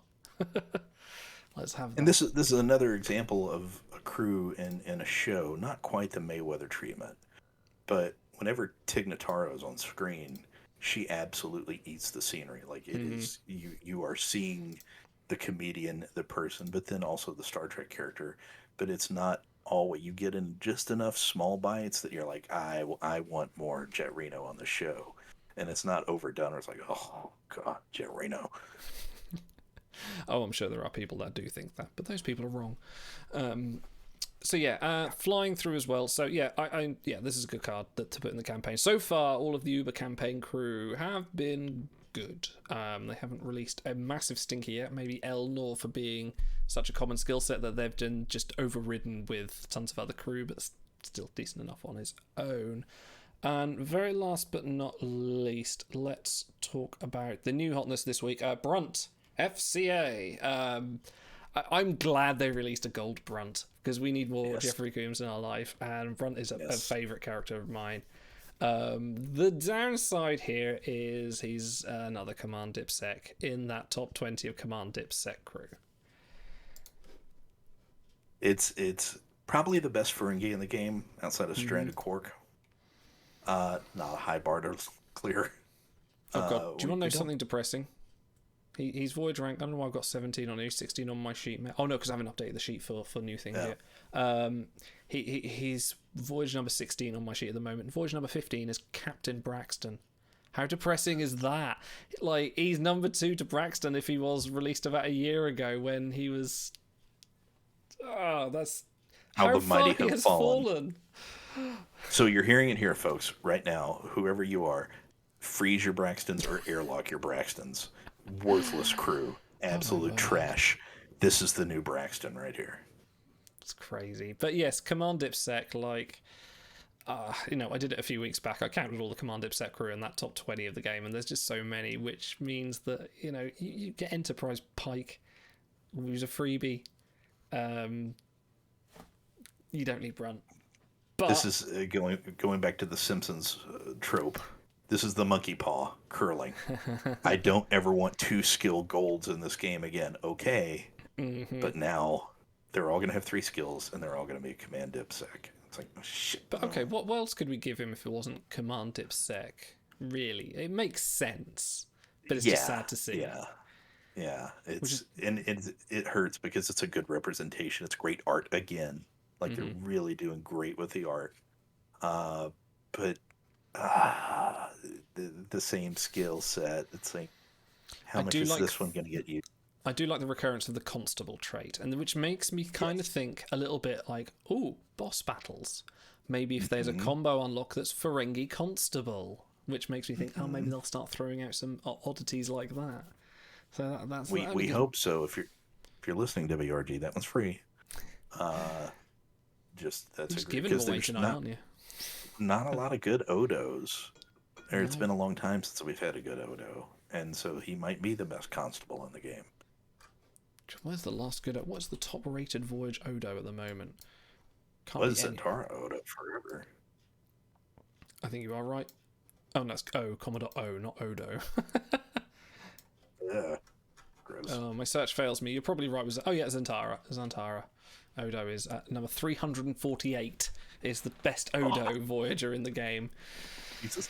He was when he debuted. He was like, and we didn't count them. We didn't have BigBook.app. But I think he was like, somebody in chat can correct me. He was top 10, easy, because he was both an Odo and a Dax. So it was like double the events, double the traits. The dip base, he was like number 2 dip base. He was the king. If you were going to have any crew, you were going to have him, and everybody thought he was going to be a merge crew when he came out, and he wasn't. But boy, howdy, this is 300s is a long fall.